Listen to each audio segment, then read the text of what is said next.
Leader Fan Radio Network. Bring gas. And KFAN.com. 2 minutes, 27 seconds past 3. Central Daylight Time. Welcome back. It is a Friday Football Beast edition of the afternoon Aardvark on this lovely late June Friday afternoon here in the Twin Cities of Minneapolis and St. Paul. Guardsy produces the show. He also co-hosts Enough Said on Fox 9, which we taped earlier today, a very sportsy edition of it that will be available to you at 7:30 on Fox 9 Plus and at midnight. Mysterious midnight. Midnight Pacific? On Fox 9. No. Midnight Central. Central Daylight Time. I don't ask anymore. I'm just appreciative that they continue to find a spot for us, even if it's in the middle of the night. I am too. That's the way we got to look at it. I'm the former. We're always on Fox Local. That's true. We're always available. We are available. We're on 52 times during the weekend when they need to pad between things. What are we going to do when all the stuff is thrown out in the old part of the office that we're now abandoning? There's still that Enough Said poster. Oh, I grabbed that. Oh, you already did grab it? Oh, good for you. Well, they said it's going to get thrown away, so it's in my car. Oh, okay, good. Yeah. Should we auction it off? I'm sure I have no doubt we could get good money for it. You know what I love about that poster? Maybe $1.50 or $2. What's that? That poster, you want to know what 10 years in the industry does? Just have me stand next to me in that poster. You look relatively the same. You've aged very gracefully and well. I don't think you look that different. Oh, I'm totally different. It's depressing. It's depressing. You look at it and go, what a young... You still got as much hair, don't you? Yeah, that's fine. It's a little different color. Oh, that's true. You just look at it and you're like, man, fresh face, eager, wearing clothes that didn't really fit me because I'd never done a photo shoot for a TV show before. We got told what to wear for the next one. That's very true. But I just looked at that one. It just cracks me up. I'm like, this is what a decade does. Between 33 and 43 when you work in TV and radio. 612 guy writes, I'm a night owl. Midnight works perfectly for me. There you go. There you go. Yeah. I got to, people are on very different. The old 9 to 5 schedule doesn't exist. I don't even know if anybody works on Fridays except us. This late. It's true. This late. I mean, this office is completely empty on Friday, especially this late. Mm-hmm. I'm not complaining. Believe me, I will do the dirty work. Such as it is. Although I was approached by the programming director again, urging summer hours. I said, why are you trying to get rid of me? And he said, it's not that at all. It's just that, when you get to the summer and you get to Fridays in the afternoon, apparently, as the afternoon goes on, listenership is even more diminished than it often is by the time you get to 6 o'clock or 6:30. Right? So we'll see. We might be able to take that under advisement at some point. This might be the show that I don't quite make it through physically because every once in a while free food is left in our new kitchen area now. Yeah. And ordinarily I have a decent amount of discipline to say, nope, not going to do it. I already had lunch or brought lunch, whatever. Yeah. But the cookies. They got me today because it's not just that it's cookies. Here's the way I look at it. I have a weakness for oatmeal raisin cookie. You do. For the cookie itself. So when I first saw the bunch of cookies, I'm begging and praying, it'll be chocolate chip. It'll be peanut butter. Because in general, the oatmeal raisin cookie is not as popular. We've established that on this show years ago. And so I'm almost hoping, because then I got nothing to think about for the next 3.5 hours. But guess what? There's oatmeal raisin. There's oatmeal raisin cookies. I saw it. They're fresh. Yeah. And they look good. Yeah. And I'd be glad to give them a free plug. I don't know where they came from. Do you? I don't either. But I just know the chocolate chunk was very good. It was. That's all I know. You've already partaken. Absolutely. Yeah. So I mean, it's possible. Once they're in front of me, that's why I don't buy them very much. And if I do, I buy them one at a time. I could end up eating 9 of them between now and 6:30. I don't think that's healthy. I think that's a good thing. No, and the problem is, here's the other thing. It kind of intertwines with what you've already brought up. And I've fallen victim to this already today. We can't count on the sales team eating the rest of them because nobody's here. You and I are the last men That's standing. a great point. Between the cookies and the garbage, it's you and me right now. I don't know if Zach Dillon from K102 is here. He might be out on a Finally Friday somewhere. I don't know if Vaughn's down the hall. He might be out on a Booty Cruise 2.0. It's you and me between the cookies and the garbage. That's a really good point. There's no one coming to save us. That's a really, really good point. From eating more cookies. Well, I'll try to fight my way through it. Those of us in the office with real jobs do appreciate you being on the air, so that's encouraging. That's from Chris. We like hearing that for sure. Hey, what about bus drivers in police and fire? We're all working every day, 24 hours a day. No question. That's probably should not be taken for granted, according to 952 guy. Sources say Coburn's in Plymouth, the cookie distributor today. Coburn's in Plymouth. Outstanding. Really good cookies. Outstanding. They're fresh as hell, is what I can say. Oh yeah. Now, because here's the sad part. If the oatmeal raisin cookie that I start biting into is a little bit stale, a little bit hard, then I've got the trick, man. I microwave it very carefully, not for too long, just add the warmth and soften it up. So even that's not enough of a discouraging thing for me, because that's how I work my way out of it. Instead of saying, this cookie's too old, just don't eat it. No, I'll put it in the micro and I'll soften it. And then it'll taste almost fresh again. Yeah. These, there's no need. I know. They're very good. Outstanding, for sure. 612 guy writes, I am praying for you, Dan. I appreciate that. It is a significant, very significant problem. Did the Heath cookie do anything for you? That was the other option. Like from the Heath Bar candy? Yeah, that's the other option. I'm not a Heath Bar guy. I'm really not either. But you like the cookie? Well, I'm intrigued, and like I said, there's nothing between us and the cookies. How do you know it's Heath? Is it labeled? It's set on the top, yeah. Oh, it's set on the top. Okay. Mm-hmm. I don't know if I think I can tell. There's nothing more devastating for me than going to a grocery store where they occasionally, have in the bakery section or wherever have cookies, where it's self-service. And I think even without the label, because sometimes the labels aren't there, and I think I've identified an oatmeal raisin cookie, and it turns out to be like a chocolate chip cookie with like 25 other things in it that sort of look like an oatmeal raisin. Yeah. Devastating to me. I'll throw it away.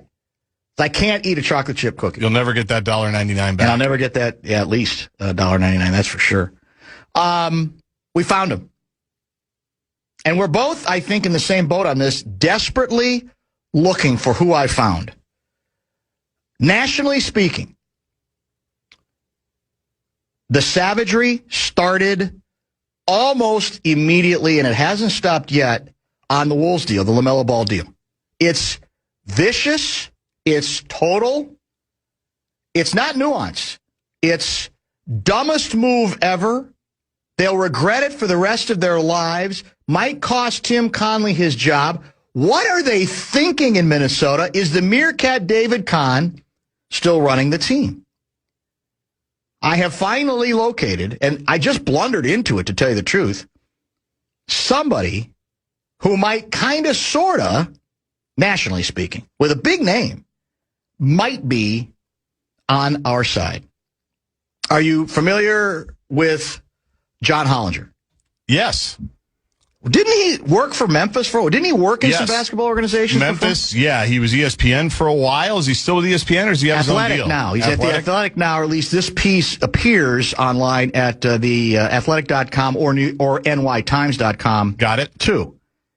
And I was tickled. Not that this means we were right or we are right, but just to find somebody, a voice in the wilderness, considering the possibility, just the remote possibility, that this might not be the worst big trade of all time. And I kind of like the way he lays the damn thing out. And we can go long form, right? We have no guests this hour. We could, yes. Is that right? Yes. So now I will say, and I'll get to this eventually, he does ask questions about it on the basis of what we discussed. Here's what bugs me about the pushback I've received. You can disagree with the position taken, but if you are suggesting that we have not, or didn't yesterday, raise a number of the concerns that people who hate this trade have also mentioned, you're not being fair. You're not paying attention. We have done that probably more than we should, to be honest with you. I look back on it and I say, well, that's too much of that. But let's just get to what Hollinger had to say here. The thing about an NBA team going all in by surrendering draft capital for win-now trades is that once it starts down that road, it turns into its own vicious cycle, difficult to escape the decision whirlpool where at every turn, the best move is to lean further into churning future assets for present value until, at long last, the team has spent every single tradable draft pick it owns. This takes us to Minnesota, which on Wednesday morning agreed to trade literally everything it possibly could asset-wise to complete a deal with the Hornets for LaMelo Ball, and did so just days after the bird rights trap nudged it into a 9-figure commitment to Ayo Dosunmu. He lays out the only tradable draft property. I actually, we don't need to get into that. That's a little bit into the weeds, and he's got the details about the trade itself. He goes into the minutia about the draft pick swapping that is a big part of this deal, that I'm convinced that some of the local naysayers still don't understand. No, let me repeat it. A day later, the Wolves did not surrender 4 number 1 draft choices to get access to the very talented, but the occasionally irascible and sometimes undisciplined LaMelo Ball. He gives some good background on how the Wolves sort of got to a point where they might have boxed themselves in. He talks about previous mistakes, including the trade for Dillingham, and this is an interesting one, the decision to prioritize Reed and Randall over Nickeil Alexander-Walker in free agency last summer. That is interesting. You could even place some blame, although fairness on Nah, he was, improved player of the year, regular season. He was a rumor at key times in the postseason, but I digress. You could even place some blame, and this is new to me, on the 2022 Supermax extension for Karl Anthony Towns, which could have been negotiated to a more palatable number. And instead, the Wolves felt compelled to trade him in 2024 to clean up the books. Now he gets deep into the Dillingham disaster. Minnesota also had to trade multiple second-rounders and a pick swap to dump Dilly and acquire Dosunmu to plug the Nah hole. The Wolves followed it up by agreeing to pay Dosunmu $112 million over the next 5 years to fend off rivals in free agency, but Alexander Walker's annual salary with the Hawks is, wait for it, $5 million less. A massive difference, he reasons, when you are now in their position, which is what? Sweating every nickel beneath the tax aprons, especially with the need, we all know, to add, even if you love this deal or are willing to consider this deal worth the gamble, to help to sort of replenish your front court. He also adds this, I've perhaps buried an important note. The Wolves kept doing all this stuff because they were good. Minnesota has won 5 playoff series the past 3 years and has an all-star in his prime years in Anthony Edwards. The Wolves should be trying to max out these years. Important observation that should not be forgotten through all this. It's the issue of you're almost obligated to potentially, run yourself into back yourself into a corner, but that probably shouldn't stop you from continuing to do it. He talks about the unfortunate torn Achilles, Dante DiVincenzo. He says all of this has brought the team to what he classifies as a tipping point. Even with Edwards, they were likely to sink toward the league's middle class without major talent infusion. Enter Ball, LaMelo, the youngest and most talented player the Wolves could get with the remaining capital they had. Yes, the 24-year-old is injury-prone, floats on defense, and sometimes takes terrible shots. That's why he was available for the cost of 1 unprotected first and not 5. But this is the part of the movie where our lead character chimes in and says, it's crazy, but it just might work. Sure, Ball might sprain an ankle getting out of bed tomorrow, and his YOLO shot selection might drive everyone wild. On the other hand, he's an all-star talent at the Wolves' greatest position of need. He's the same age as Edwards. He fits as a backcourt partner, and he signed for 3 more seasons. The trio of Ball, Edwards, and Jaden McDaniels will now all hit free agency in 2029, providing a natural keep it going or blow it up moment 2 years from now when each has a year left on his deal and could potentially extend it. And he goes on from there. The other, exciting wrinkle is how you build out the rest of the roster, and he acknowledges it's slim. They ain't that much money. We got, I think, $14.6 million in wiggle room below the projected second apron. Projected, right? That could change for the 5 remaining spots that have to be filled by rule. So you ain't going to have a lot of money to play with in that situation. He mentions Isaiah Evans, etc. He says the good news relative to most all-in trades is that Minnesota's best shot at winning with this group, another key point, likely comes next year, not this one. Ball and Edwards still in their mid-20s. Green and DiVincenzo come off the books. That is, if we keep Green, he might be traded after 2026-27. And Gobert has a player option that can rework his $38 million salary to allow more breathing room. In other words, it's a justifiable risk given the position Minnesota was in. Now, he does have a small red flag, and that's the rest of the column, which I won't read, the fact that Charlotte agreed to it. And that goes back to, what does Charlotte know? Sure. That's the other side of it.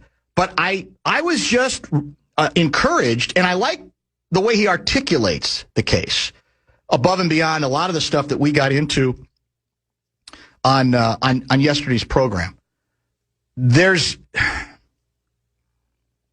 There almost always in a situation like this has to be a touch of madness to the concept. There really does. And again, it sounds like because Naz Reid is as popular as he is, we gave up the world. But we really didn't. In a larger league-wide trade sense, I look back now and I go, wow, I wasn't even sure that would be enough. Now, they may be ready enough on LaMelo, and I don't know what other opportunities they had. I don't know how many other teams were interested in even pursuing him. But, yes, Naz Reid is a good player and a great story, but he's not untouchable. He's occasionally overrated. He has sometimes lived off of Naz Reid. And the fact that they could get a guy as talented as this and a 1-1, basically, because that's really what the deal is it's not like, I think the perception here locally is highway robbery. How could we possibly continue to be willing to give up this much? So, I don't know if we do the seal of approval for Hollinger, but it was refreshing because you can find in every website last 12, 24 hours, endless, some of them sent to me, endless. Yep. With non-nuanced, unqualified savagery. They may be right. I can't rule out that possibility. But I think Hollinger generally is considered a guy who's got a good head on his shoulders. He's not, what's the word for it? Quick take? No, not quick take. He's not hot take. He's not hot take. He's not shock jock. He's got some background to him. Yeah, in the front office. In the front office. And I like the way he kind of, laid out the case to the extent that he did. What do you think? Have you read it? I haven't read it, but when you mentioned you found another guy, and we did not talk about this before the show, I found a guy who doesn't hate it as well. And it was through my obsession with consuming every podcast when the Wolves make a trade. First of all, Johnny's on all of them. Yes. Krasinski. I mentioned Russillo to you when we were taping Enough Said. Yes. That Ryan, who does not like LaMelo Ball, he's made that very clear over the years, basically brought on Johnny and said, I hate this deal, with another word in there. I hate this deal. The floor is yours. That's how he welcomed Johnny on, and then they talked about it. But Johnny did Zach Lowe's podcast as well yesterday, Low Post. And he's Zach, a little more favorable? He gave the Wolves a B or a B plus for the deal. Which a long way from an F or a D. If you're grading on the rest of the LaMelo Ball national trade scale, and that's what he brought up because he had the other guests grade it. That guy gave a D or a C plus, and Lowe mentioned, he goes, they're getting a lot of Ds, and he said, I like it. Now, on the flip side, Zach Lowe, self-proclaimed top 5 LaMelo Ball fan of all time. Okay, he thinks he's criminally underrated. He thinks he's been on a bad team. He thinks the first time they got a good team, shocking, he played much better. The whole thing. So exactly. There's a couple of lone wolf voices. They won an extra, was it 25 or 27 games? They went from I think 19 to 44 victories last year. Yes. And one of the pieces I saw gave him none of the credit for it. Right. It basically said he had nothing to do with it, that they did it in spite of him, which is convenient if you want to savage the guy. But I don't even think, analytically speaking or any other way, over the period of that entire season, that is even logical. But go ahead. But exactly. He was and he was described by some as the offensive engine for that group that ended up, I think, being a top 5 offense, at least the last part of the season when they were red hot. You remember, I was at the game. My son couldn't remember if he was there with me or not, when they had like 52 three-pointers, the Hornets, and just carved us up. Now, obviously, the Wolves were not in the greatest headspace at all times last year, but it was a good team coming in, and they just cooked us with 3 after 3 after 3. But his numbers offensively and the team's numbers offensively, I know they're not everything, but they're used for a reason, and they're pretty damn good when he's out on the floor. Con Knippel's numbers are much better when he's on the floor as opposed to when he's not. Here's all I ask of the detractors. I'm asking you to think for yourselves. I'm not. I do your own research, at least think about this stuff beyond. I read this, and this. Well, let's be, because as a texter's pointing out, this is a good point. I meant to get to this yesterday. If you go back to the Rudy Gobert acquisition, how many of the same people who are savaging this move were destroying the Gobert trade for the Wolves? How many number ones was that for us? We 4. give up 4? Yeah. How many people were saying, not worth it, he's over the hill, doesn't really move the needle enough, and you're giving up what? And you can't say it brought them a title, and you can now say, is there concern that Rudy has run his course? How much longer will this part go on?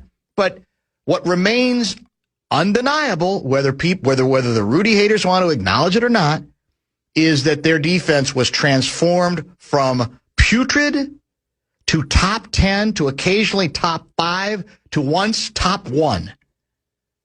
So, again, in the vernacular of the way this business works, the easy alarm bell is, wait a minute, Rudy Gobert is not even a skilled offensive player. You're going to give up all those really, all those ones for that?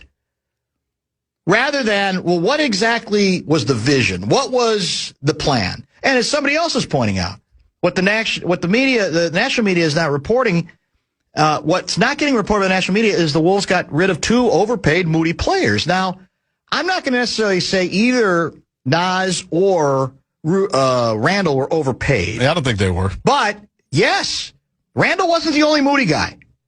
We talked about that yesterday. Nas had that in him. We talked about it when we moved Randall, that it's the other Moody guys now don't have the cloak of Julius. Correct. So my point being is, when you analyze this stuff, that has to be factored in. If, in fact, you believe, they're too Moody, they're going to have to do something about that. And then they do something about that, and then you lose your mind about who you're getting in return. Now, I get the bit. Well, LaMelo, he's up. Supposedly, is he too mercurial? The whole bit.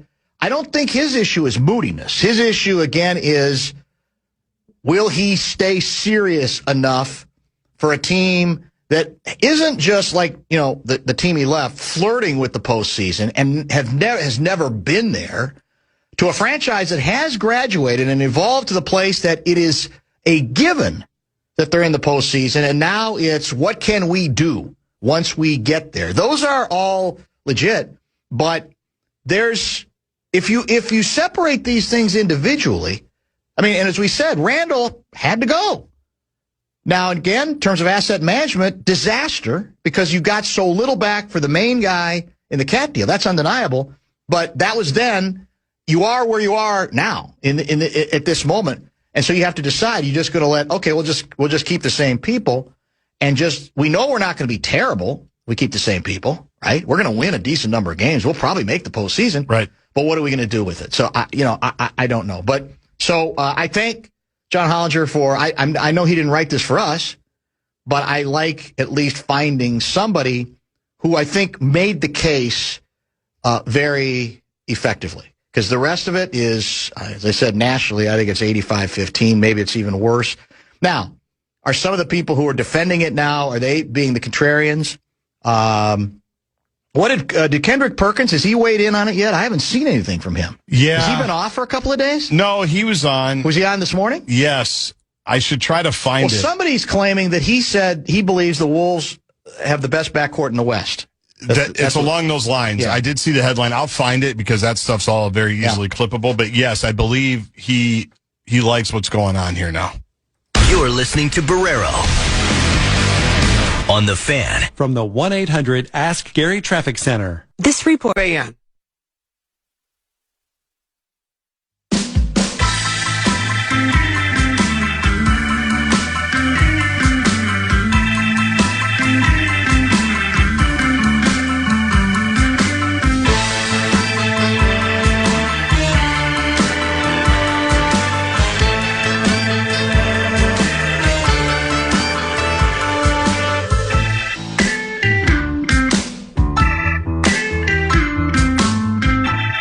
Gargi, who is Sheldon Woolman? Do you know that name? I don't think I do. His X handle is Utility Sports, credentialed NBA media, NBA draft, 35,000 plus on YouTube. And then there's an inquiries via Gmail. He's been brought to my attention by a listener who writes, "This is the best breakdown via Twitter. This is so positive on this deal, it might make you suspicious." That's like LeVar's burner account? I wonder. More on him in a minute. Trade grades for the LaMelo Ball trade. Timberwolves. These are grades. A plus, plus, plus, plus, plus, plus. 6 pluses. Minnesota finally gets an elite playmaking guard to pair with the Rudy Gobert timeline. One of the best passers in the league and a player who immediately serves as a great table setter for Rudy's long rolls. And can play off the catch a bit more. Minnesota is way better than they were with Julius Randle. The defensive infrastructure can more than protect LaMelo. McDaniels will continue to defend ball handlers, and LaMelo's positional size allows him to hide on the wings, which is a point I think we did get into yesterday. Maybe Manjani, the defensive side of this thing. Hornets grade, D. Hornets finally had a good season. They stripped away the driving force of it. Little disclaimer here. High slips and ghosts to get Khan the ball and advantage won't quite work as well with a 6-foot point guard instead of a 6'7" point guard. Unbelievable to me here. There's a good chance Minnesota conveys 0 actual swaps in this deal because Minnesota is just simply better than Charlotte. Bring gas. I like Nas for the Hornets, which saves this from being an F, but man, why? So there it is. Is the tide turning? It's a little different, yeah. I don't know. Maybe it's that people get bored with one thing and they go the other way. I hope it's a little bit more calculated than that. It's also possible that the trade is going to be fine for both teams. It is possible. Like, I know that's not going to get any clicks the day after and says, good move for both. They had questions about LaMelo. Maybe they didn't want to keep paying him. Maybe they do think they've got another option. They like Kobe White, who we were rumored to be in for before they traded for Io, if people recall, going back to the deadline. He's a solid player. And now they've got some size and some shooting with Nas. That's got to be a good thing. And the Wolves got everything that we've already talked about. Like, that's possible, too. Yeah. I think what I said yesterday is maybe they know Kobe White's not as dynamic, certainly not as good a passer, but they say, we like what we saw of him, so we'll take a little less there to get an unprotected number one, and that's way off, and a front court player that we think adds to our mix. We're like, we keep adding talent. That's how we're getting to the position we are in. Where was I? Oh, my understanding is, let me see if I can find it. I think I looked it up. Are you familiar with the World Cup? Yes, I am. I've been watching. Ghana is in the World Cup, and I believe heading into, they're in Group L, they tell me.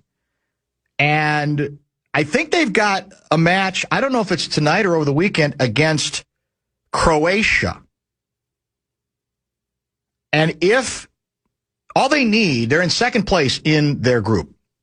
So I believe all they need to advance is to get a draw to secure advancement. I bring this up because I am now actively and openly rooting for Ghana to move forward, if for no other reason, this one. Are you familiar with Nana Kwaku Bonsam? No. Nana Kwaku Bonsam. I hope I'm not mangling that name. He is a self-described spiritualist, a.k.a. witch doctor. So few of us. Before their game against England, rendered a spell or curse on England team captain Harry Kane. And according to, the spell, Kane was going to struggle in that game. Final score of that game? 0-0. Now, because he's a witch doctor with a heart of gold, he has apparently, since that outcome, released Harry Kane. He rescinded it. So that his next match, I'm quoting him directly here via a Reuters story, he can score. Harry, I will come and visit you. Don't be offended. We are friends. Where else are you going to get stories about witch doctors and curses that are real curses, not the ones we talk about, but apparently real curses playing this thing out? So I hope Ghana advances. I don't know. Who did I say they're playing? Croatia. Croatia. Yep. I don't know if he's rendered any curses going into this particular match. I'm not. You think he would? I'm sure. Not sure. If not now, when you need a draw? Keep in mind, Kane in the previous game, a 4-2 victory over Croatia, scored twice. So, and then I don't even think he came close. I think he had one close shot at a score against Ghana, but did not make it. So there's another reason I think I'd like to see Ghana advance to the, what do we call it, the round of 32? The knockout rounds. Yeah. Yep. So 4 o'clock tomorrow, FS1. I had another nugget. Let me see if I can find the other witch doctor nugget here. I'd like to get a little bit more background into this individual, if you know what I mean. Yeah, how do you even become a witch doctor? That's what I'm trying to figure out. By the way, he has also claimed responsibility for a Cristiano Ronaldo knee injury at the 2014 World Cup. That's a big admission. So this was when he issued the curse on Harry Kane. I'm working on Harry Kane. I've shown what I am capable of before, so I know what work I must do to stop him. I'm very famous for my predictions. I'm not wishing him serious injury. It will be just enough to stop him against my country. I will do my work so that it can help Ghana. I think there's a little bit more. Here's a photo of him. Nana Kwaku Bonsam. I think we had a little more information. He claims his powers come from the Kofi Shrine. You want to look that up? Kofi. First word is Kofi. I assume this is a name. Second word is capital O, lowercase o, and then Kofi again, Kofi Shrine. He labels himself Africa's only authentic man. So there you have it. It's a prominent traditional shrine in Ghana. Okay. Operated by the well-known spiritualist Nana Kwaku Bonsam. Oh, that's him. Is that him? That's him, yeah. So it's his shrine. It's his own shrine. Okay. Interesting. I love this. There's some music with it as well. I wonder, how does he work? Like, could the state of Minnesota, I mean, hell, we waste money on everything else, right? Feeding our future, the whole bit. I wonder if we could get our two sides, because the one thing that unites us allegedly is sports, right? The Sharks and the Jets, even at the state level? Yes. I wonder if we could get them to unite long enough to commission some kind of a stipend for him to attempt to identify the ongoing curse over our men's sports teams, professional teams, right? Right. And that he could somehow then take the curse away. He seems better on the front end of issuing said curse, but maybe he could take the curse away. Maybe he could find some spiritual answer. It'd be helpful. That will put us in a position where suddenly we can look forward to a Super Bowl win, NBA Finals appearance and victory, Stanley Cup trophy, and perish the thought, another World Series trophy. That might be the longest shot of all for him. I was going to say, yeah. Even witch doctors, I'm assuming, have their limits. Yeah, I'm taking a look at him right now. He's got a nice little, it's basically a Facebook page. He's got a big group of people around him. They're clearly listening intently to what he's going to say. Yeah. What do they call those? The big sticks, like the staffs? Looks like he's got one of those. Really? Yeah. It's outstanding. Somebody is saying that Kane in that game missed a wide open net, wide open goal. Wow. Eerie. I got chills. We got to get our own witch doctor. Now, maybe in the case of World Cup, we won't even need one. Maybe we are so, and we're going to get to that later. We have an outstanding soccer guest, top of the hour. Give you more details in a couple minutes. Because I don't want to say I predicted it, but I predicted it. We didn't get the victory last night. It was a meaningless game, but people in some precincts in the media are losing their minds. Alec Lewis was on The Project today? With Nordo, yeah. He called it, well, I'm going to paraphrase because I don't know if I have the right word right, but he basically called the loss disastrous. Wow. And I think it's because it came so late, but it's exactly that attitude that I thought we were going to have to fight, even though we knew the game didn't mean anything. And sure enough, now people are talking about yeah, it's over for us now. It's done. Much to the chagrin of the Argentinian head coach, Our who's guy. utterly confused about what he's walked into, but now knows. He may not have known before last night. Welcome to America. But he knows now. You're listening to Barreiro on The Fan. Our iHeartRadio Music Festival, presented by Capital One, is coming back to Las Vegas.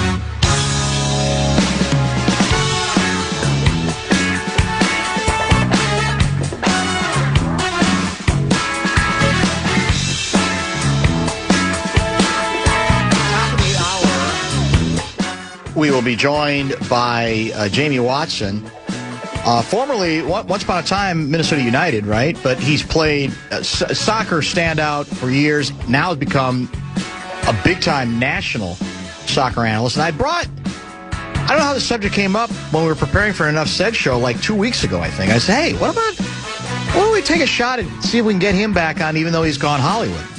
And Guardsy got a hold of him, and we're set to chat with him at the top of the hour. If you have World Cup questions for Jamie, let me know. Hit the Bradshaw and Bryant KFAN text line at 646-86.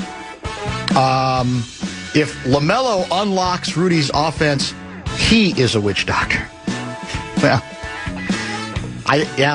whatever you would want to call him, I think there would be great celebration. I'm not expecting Rudy to suddenly average 18 a game.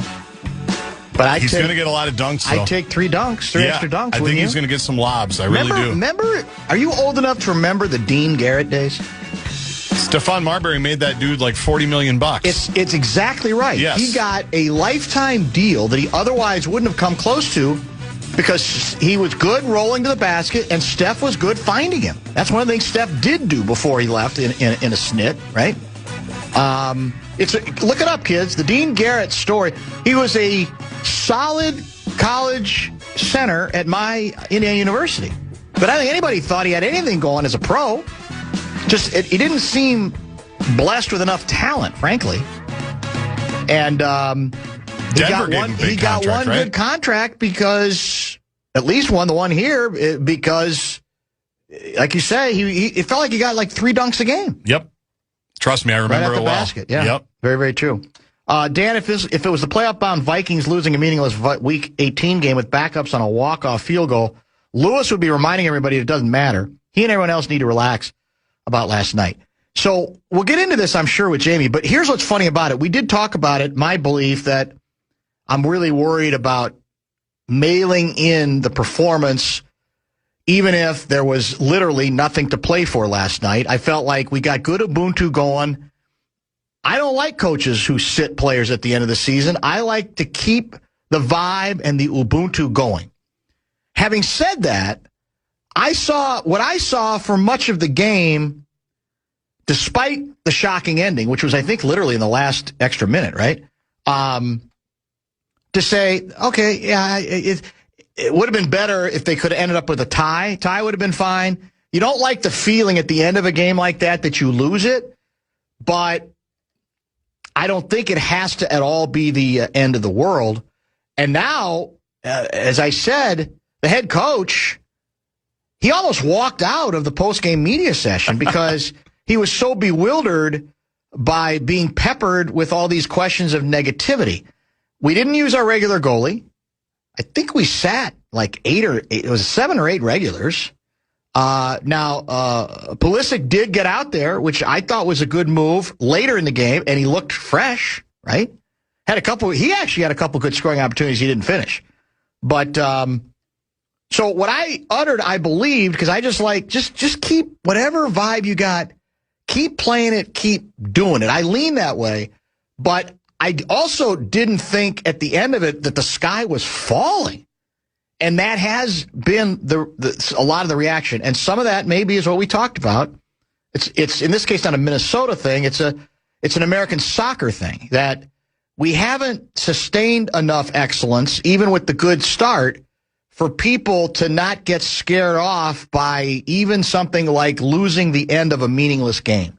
To think that, oh, here we're back in it. Here we go. We didn't take full advantage of the situation. And I don't know how Turkey was billed going into the tournament. I have no idea, right? For them, this was their last chance to extract something out of it, right? Because they were not going to advance regardless of what took place last night. What is funny, though, is I'm guessing a lot of the same people that said, rest everybody, don't mess with yellow cards. That's often what happens. You're right. Then the game happens, and that's not illegal. It happens. Yeah. You're a fan. Then they do all that. The game happens. It finishes the way that it does, and then all of a sudden you do get a little more insecure about it, even though 4 hours before that you said, great approach, get Pulisic out there, let's see how the CAF's doing, but let's get everybody to the finish line healthy, and we'll take our chances against Bosnia next Wednesday. Well, maybe the answer was not play the yellow card guys, but play more regulars than you did, which is kind of what I was trying to hint at. So now everybody's lost their mind. And we'll find out. What day are we playing next? Is it Thursday? Wednesday. July 1st. And do we know where that... I asked you this last week, and I saw the schedule. I want to say it's another West Coast game. Yes, in Santa Clara. Santa Clara, that's it. Yeah, exactly. The Niners Stadium. 7 p.m., right here on the Fan. Oh, I like that time. Absolutely. 7 Central? Yeah. Huh. Prime time, baby. Prime time, yeah. Fox isn't going to mess around. That'll be... I think they'll be very well watched. I think I'm expecting the numbers will be very good. It'll be massive. Yeah, it'll have to. It'll be great. That loss will light a proper fire under the team's certain victory over Bosnia-Herzegovina. Well, okay. Hope you're right. Now, I guess the coach, again, this all depends on, we always assume that coaches from other countries, when the psychological stuff, they're required to do everything that what American U.S. coaches do. And that might not be the case. So I don't know what his approach is.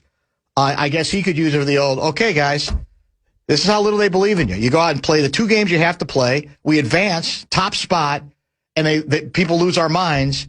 That's the lack of respect we have. So what are we going to do about it?